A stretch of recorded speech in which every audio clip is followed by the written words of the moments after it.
April 7, 1941, 12,000 feet over Hamburg. Flight Sergeant James Ward felt the Wellington shudder beneath him before he heard the explosion. The flak burst painted the cockpit instruments orange for half a heartbeat. Then came the wind screaming, Arctic, impossibly loud because the cockpit no longer had walls. And then came the blood. Before we dive deeper into this incredible story, if you're enjoying these untold tales of courage from World War II, hit that like button and subscribe. Drop a comment telling us where you're watching from. We love hearing from our community around the world. Now, let's continue. Ward's hands found the control column through pure instinct. His face was not metaphorically, but literally transformed into raw tissue by German steel traveling faster than sound. Blood filled both eyes instantly. The Wellington was dropping, nose down, airspeed building, toward structural failure. He had perhaps 15 seconds before physics made survival impossible. And in that frozen moment of animal terror and absolute clarity, Ward understood something that would define the next 90 miles. He would have to fly home without seeing anything at all. 3 months earlier, Ward had been a sheep farmer's son from Wanganui, New Zealand, 12,000 miles from this frozen darkness over northern Germany. Born in 1920, he'd grown up with hills and silence and the assumption that his life would follow the pattern his father's had followed. University wasn't on the cards. Aviation certainly wasn't. But 1939 had reshaped every assumption. When Britain declared war that September, New Zealand followed within hours. The Empire Air Training Scheme began pulling young men from peaceful lives and teaching them to kill from the sky. Ward volunteered in early 1940. The Royal New Zealand Air Force found him adequate, not exceptional, but adequate. Bomber Command didn't need virtuosos.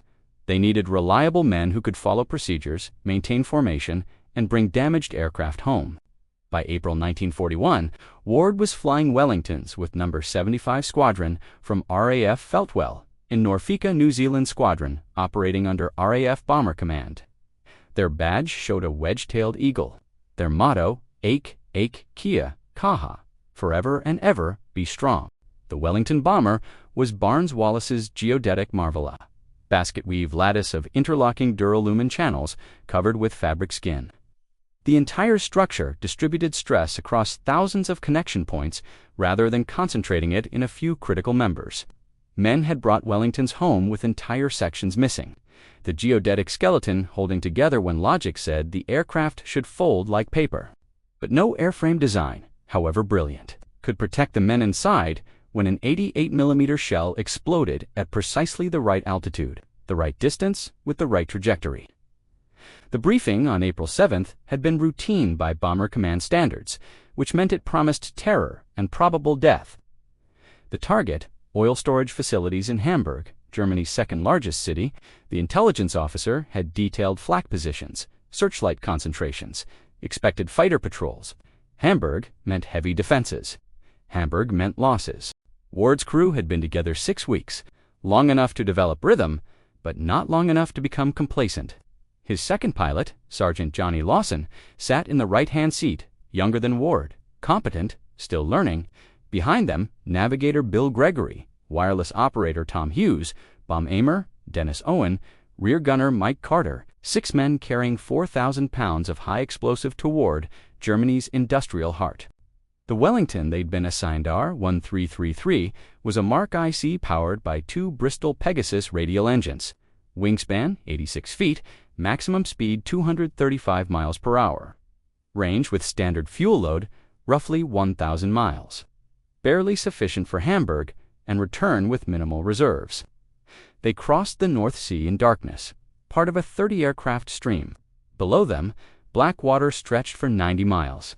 No navigation lights, no visual landmarks, nothing but dead reckoning mathematics standing between them and oblivion. The German flak batteries around Hamburg weren't amateurs. They'd been refining their techniques since Spain, through Poland, through France. By April 1941, they'd become artists of aerial murder, calculating windage and altitude and aircraft speed with slide rules and practiced eyes. Their 88mm guns fired 20-pound shells that climbed to altitude on-time fuses, detonating at preset heights to create vertical barriers of exploding steel. Ward felt the first burst detonate 200 feet below the port wing. The concussion hit through his boots, through the control column, through his chest, orange blossom of fire that painted the instruments in hellish light. He banked starboard immediately, dropping 500 feet, changing altitude and heading simultaneously because German flak predictors needed consistency to kill you. Give them a straight path, and you'd be shredded aluminum before the next breath. Then the world ended. The 88mm shell detonated 16 feet ahead of the cockpit, slightly above the aircraft's centerline. The explosion created a pressure wave faster than sound. Fabric skin disintegrated instantly. The perspex canopy shattered into thousands of fragments, some driven inward with enough force to embed in metal structures. The instrument panel took direct hits. Altimeter destroyed. Airspeed indicator shattered. Compass smashed. Artificial horizon wrecked. Ward's face caught multiple fragments. One piece of shell casing, roughly the size of a fingernail, tore above his left eyebrow, cutting to bone before deflecting across his forehead. Another fragment sliced from cheekbone to jaw. Smaller pieces peppered his nose and chin, each creating its own trauma. Blood filled his left eye immediately, then his right. The anatomical reality of scalp wounds, they bleed profusely combined. With the specific damage to create a curtain, he couldn't blink away. Every few seconds he'd try wiping it clear with his gloved hand, achieving perhaps half a second of blurred vision before blood obscured everything again. Not from structural damage, but because Ward's hands had left the controls the instant shrapnel hit his face. The aircraft nosed down, airspeed building, altitude decreasing at 800 feet per minute. At 12,000 feet, Ward had perhaps 15 seconds before the dive became unrecoverable. His hands found the control column through muscle memory drilled by hundreds of training hours, through the animal reflex that refuses death without resistance. He couldn't see the instruments, couldn't see anything except red darkness and fragmentary. Impressions of light that might have been real or might have been his damaged brain, interpreting trauma as vision. But he could feel the Wellington respond. The geodetic structure had survived sufficiently intact to maintain aerodynamic surfaces. Ward pulled back, feeling resistance that suggested damaged cable runs, feeling the aircraft respond sluggishly but respond nonetheless. Every instrument that might have told him the aircraft's attitude had been eliminated by shrapnel. He was flying on Phelon, the pressure of wind through the destroyed cockpit, on engine sound, on the slight feedback transmitted through the control column. Lawson was shouting. Ward could hear him through the wind, screaming through the destroyed cockpit. His second pilot had realized within seconds that Ward was blind, that the left-hand seat was occupied by a man who couldn't see his instruments, couldn't see the horizon, couldn't see anything. Lawson's right arm had been damaged by shrapnel, painful, possibly fractured, but his eyes worked. His view outside remained intact. He could see darkness below and slightly less dark sky above. They developed a system in seconds, the kind of desperate improvisation that emerges when death offers no time for planning. Lawson would call headings, call altitude changes, call power settings. Ward would fly the aircraft based on Lawson's instructions, translating verbal commands into control inputs, trusting his second pilot's eyes because his own had become useless. The wireless operator, Hughes, moved forward, squeezing into the destroyed cockpit space. He used a torch to illuminate what remained of the instruments on Lawson's side panel. Some still functioned. The magnetic compass showed intact. One engine instrument cluster remained partially readable. They were at 9,000 feet now, having lost 3,000 feet in the dive. Airspeed showed 180 miles per hour sustainable, but faster than optimal for fuel conservation. Heading showed northeast, completely wrong for returning to England. Gregory, the navigator, began calculating dead reckoning from their last known position. His navigation table was intact, his charts undamaged. Without celestial navigation impossible through cloud, he relied on estimated positions, each one carrying cumulative error. He gave Lawson a heading, 270 degrees, due west, which should carry them toward the North Sea and eventually toward England. Ward turned the Wellington, relying on Lawson's verbal guidance. Left bank, ease. Now hold that steady. You're wandering right-left rudder. Good. Steady on 270. It was like learning to fly again, like those first dual instruction flights where the instructor's voice guided every action. Except Ward had 500 flying hours, had commanded this aircraft on 20 operations, and now flew like a student because his eyes wouldn't stop bleeding. The North Sea stretched beneath them, 90 miles of black water at night, without navigation lights, without visual landmarks, with nothing but dead reckoning mathematics standing between the Wellington and oblivion. The cold was becoming dangerous. At 9,000 feet, outside air temperature hovered around -20 degrees Fahrenheit. With the cockpit destroyed, that temperature poured through the aircraft unimpeded. Ward and Lawson wore heated flying suits, but the heating elements couldn't compensate for direct wind blast. Their faces went numb, then painful, then numb again. Ward's blood had frozen in streaks across his cheeks, crusted around his eyes, matted in his hair. He couldn't feel his fingers clearly anymore. The controls felt distant, feedback muted by cold and damaged nerves. Hughes rotated crew members through the cockpit, bringing warm bodies forward to replace pilots approaching hypothermia's early stages. Carter climbed out of his rear turret, came forward, physically rubbed Ward's hands to restore circulation. They understood that cold killed as certainly as flak or fighters. The human body simply stopped working when cooled sufficiently. Ward flew on Lawson's instructions, fighting the Wellington's damage controls. The elevator cable damage created asymmetric forces. The aileron stiffness required constant pressure to maintain wings level. His arms ached from sustained effort. But releasing pressure meant the Wellington would drift off, heading, or slip into a bank that could steepen into a spiral. Right wing, low level out. You're climbing nose down. Too much ease back. At 12:30, the port engine began running rough. Hughes saw the exhaust pattern change, saw flames that flickered wrong. Ward couldn't see the engine instruments. Lawson read what gauges remained functional. Cylinder head, temperature rising. Oil pressure dropping slightly. RPM fluctuating. The flak had probably damaged something, a fuel line, an oil line perhaps, fragments lodged in the engine cowling. Ward reduced power on the port engine, accepting lower speed to prevent catastrophic failure. The Wellington slowed to 150 miles per hour. Gregory recalculated. At current speed, they'd reach the English coast near dawn if everything worked perfectly. If the port engine continued running, if fuel calculations were accurate, multiple dependencies, each one a potential failure point. Navigation became increasingly uncertain. Gregory's estimated positions now carried error margins of 20 miles. They might be 20 miles north or south of his plotted track. The first hint of England came at 4:20, when Hughes picked up a bearing on the RAF Feltwell homing beacon. The signal was weak, but it gave Gregory a reference point that transformed guesswork into navigation. They were south of track by approximately 15 miles within acceptable error. The fuel gauges, if accurate, showed perhaps 20 minutes remaining. Ward turned north on Lawson's instructions, correcting toward Feltwell. Reaching their home field was now the only option. They lacked fuel for alternatives. Hughes transmitted their situation in plain language. Damaged aircraft, pilot injured, requesting priority landing. The control tower responded immediately. Clear the circuit. Emergency landing authorized runway 24. Crash crew standing by. The approach would require coordination that pushed both pilots beyond anything they'd trained for.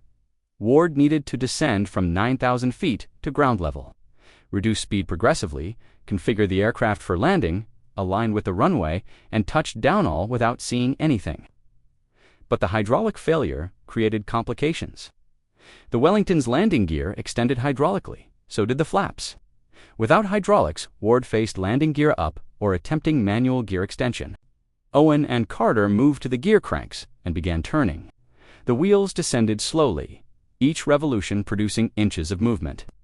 The flaps remained retracted, unusable. This meant Ward would land faster than normal. Without flaps, stall speed increased to 85 miles per hour. He'd need to cross the runway threshold at 95, nearly 50% faster than standard procedure. They descended through 5,000 feet, Lawson calling altitude at 500-foot intervals. Ward reduced power gradually, managing descent rate through throttle adjustments. 85 knots increased power, 90 knots. Good. Descent rate high ease back. At 1,000 feet, they crossed the coast. Lawson caught sight of Feltwell's runway lights, a line of dim blue lamps marking the landing surface. He called heading corrections. Left 10 degrees. Steady, right 5. Hold that, you're lined up. The runway was 2 miles ahead, invisible to Ward, a theoretical strip of concrete that existed only in Lawson's descriptions. 500 feet, airspeed 90 knots on profile, you're drifting right-left bank, level out. Ward's hands moved on throttles and control column, making adjustments measured in inches. 200 feet. His world had compressed to Lawson's voice, to the feel of controls under his hands, to the vibration of engines. 100 feet, airspeed 95 knots, perfect. Your high reduced power. Ease forward. The port engine coughed. Ward felt it through the throttle quadrant. Fuel starvation was imminent. Lawson saw the propeller slow. Port engine failing, maintain speed. You're sinking. Back pressure, 50 feet. The Wellington descended toward concrete at 90 miles per hour. One engine dying. No flaps. A blind pilot flying on instructions shouted over wind noise, 20 feet. Power you're sinking fast. Raise the nose. Ward pushed both throttles forward. The starboard engine responded while the port quit entirely. Asymmetric thrust tried to yaw the Wellington left. Ward countered with right rudder. 10 feet ease back. Hold it off. You're there. The main wheels contacted runway concrete at 92 miles per hour. The tires shrieked. The landing gear struts compressed. The geodetic framework absorbed shock. The touchdown was firm, but controlled, not gentle, but survivable. Ward immediately applied brakes, feeling partial response. The Wellington rolled down the runway, but the aircraft was pulling left. Ward fought constant left-turning tendency. You're tracking left-right rudder. More, you're wandering correct speed. Down to 60 miles per hour now. 40 miles per hour, 20-10-5, then stopped. Complete stop. Silence except for wind. And the ticking of hot metal cooling. Ward sat motionless for 5 seconds, hands still on the controls. Then his hands released the column, found his lap, stopped there. He couldn't see, but he could hear boots on concrete, voices shouting, the crash crew running toward the Wellington. Lawson was speaking, his voice hoarse. We're down. We're alive, Ward. We're down. Safe. The medical officer reached Ward within 2 minutes. Ward's face required immediate attention.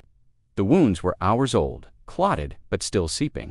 Ward spent 3 weeks in hospital at RAF Ely. Surgeons cleaned his facial wounds, removed embedded metal fragments, stitched tissue back into configurations that approximated normality. The damage above his left eyebrow required 14 stitches. The cheek wound, another 20. His eyes, miraculously, had escaped direct damage. The blood that had blinded him came from scalp and forehead wounds, not ocular trauma. Within 10 days, his vision returned completely. The temporary blindness had been a consequence of blood and swelling rather than structural damage. The Wellington R-1333 never flew again. Ground crews examined the damage after landing, cataloging what the flak shell had destroyed. The entire nose section forward of the cockpit bulkhead had been shredded. The cockpit itself had lost both side windows, the forward canopy, most of the instrument panel. Control cables showed multiple impact points, several strands severed, survivors frayed and damaged. The airframe had accumulated sufficient damage that repair became economically unjustifiable. The aircraft was struck off charge, reduced to spare parts, its geodetic framework cut apart to provide material for other Wellingtons. Ward returned to operations in June 1941. His face healed sufficiently for flight status. He flew another 16 missions before completing his tour in September. Then spent months as an instructor, teaching new pilots the skills he'd accumulated.